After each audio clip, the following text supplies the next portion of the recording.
Everyone, Chef Sherri here, and today we are going to be making barbecue meatloaf. Obviously, meatloaf is not a terribly complicated recipe, but you can really do it up by adding things like bacon and chopped peppers and all sorts of spices, or you can go on the simpler route, and that's what we're going to do today, because honestly, most of the spices you need for a really good meatloaf are already found in my sauces.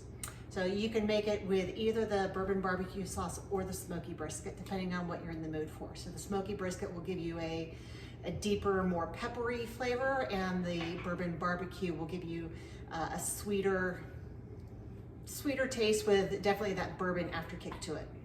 Either way, you need the sauce. You need some sort of a binder, so either oatmeal or breadcrumbs. If you don't have any of those, if you've got bread at home, just toast it up and then put it into a food processor to make it a really fine grind. I recommend onion as well. And then of course your ground beef and 1 egg, and that's all you need. So here we go, we're gonna get started. So obviously we've got the 2 sauces.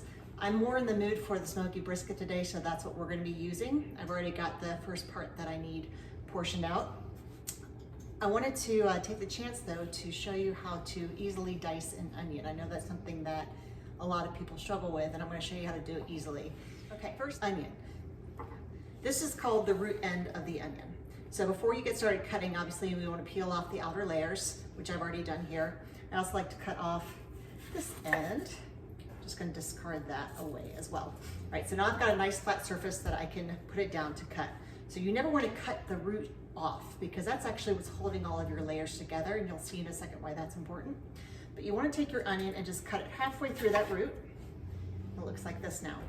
I'm going to put half of it aside for later. I've got a little ugly spot on there. Cut that off.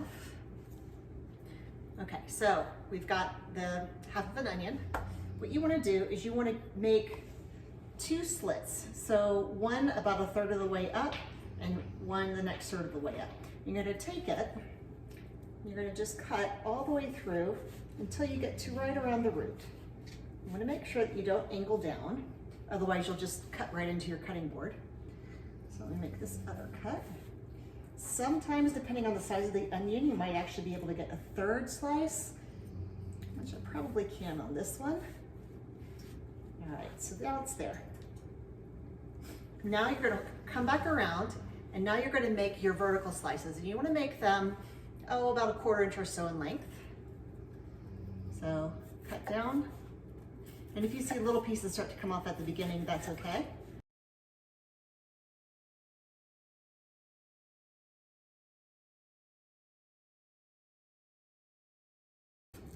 Right, and here's why we did the cuts in the middle. Now you're going to hold it with a claw, come across. See how we've got those nice, evenly cut diced onions?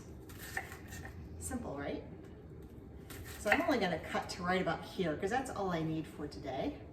Sometimes I'll cut the rest of it up and throw it in a baggie and put it in the freezer, but I've already got enough in the freezer at the moment, so I'm just going to throw this guy in the refrigerator and use it a little bit later.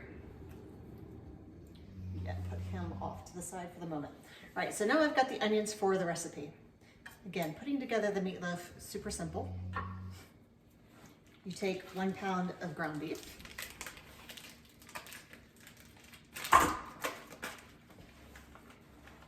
You're going to take a cup of your binder, which I've already measured out in here.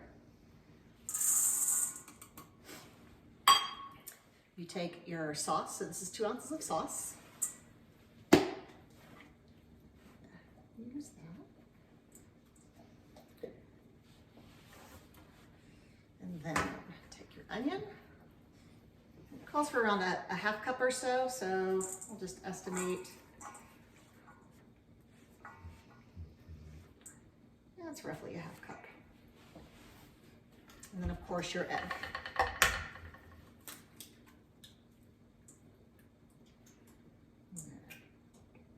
So some people are not okay with mixing meat with their hands or touching raw meat. That's fine. You can always use a spatula. If you use a spatula, you're going to want to make sure that you have one that has kind of a scooped edge to it, like this guy. Hopefully you can see that okay. Because eventually what you're going to be doing is folding I'm actually gonna get a different tool here.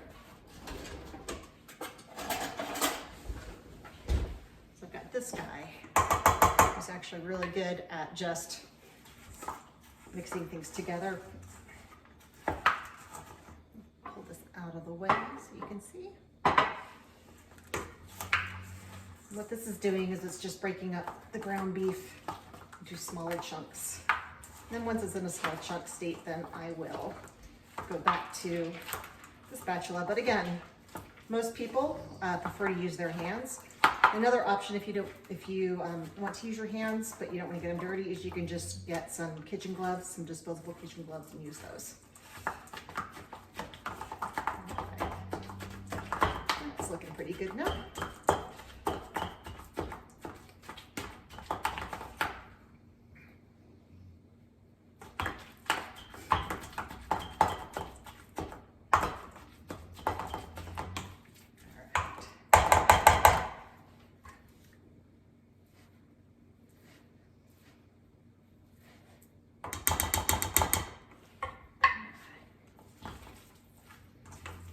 So you can see it's starting to come together now.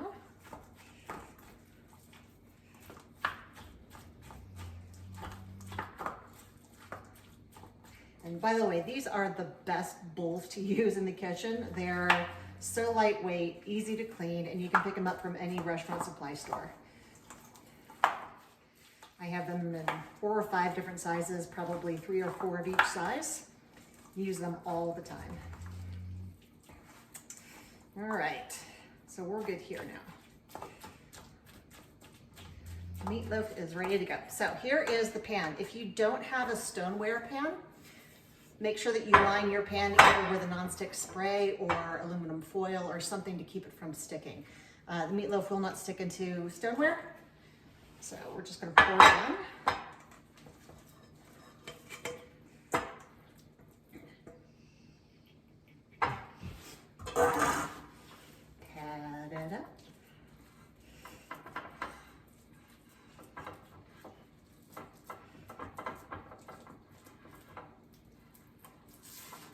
So here's what you want to do. You want to make sure that you have a nice and level loaf so that as it bakes evenly. If it's not level, one part will cook faster than the other and it just won't be as good. And the other thing you'll see we're going to do is once it is almost done cooking, we're going to remove it and put a little more sauce into it as well. But for now, this is how it looks. We're going to put it in the oven, 350 degrees until it reaches about 150 degrees. Usually I would recommend you pull it out periodically and check with the temperature.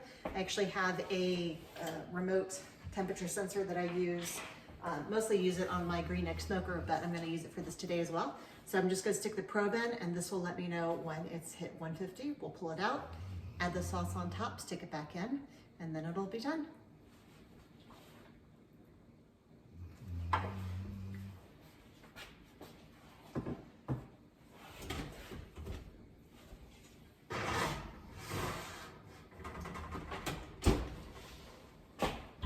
See you in about 40 minutes.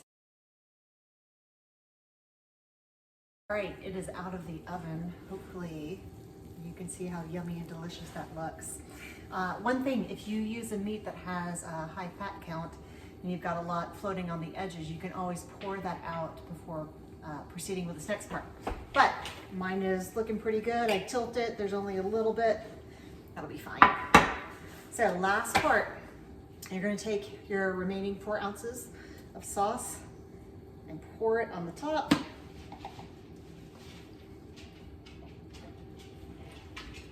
Spread it around evenly. And then you're going to pop it back into the oven for another 5 or 10 minutes or so until it reaches around 160. Pull it out and then you'll let it sit.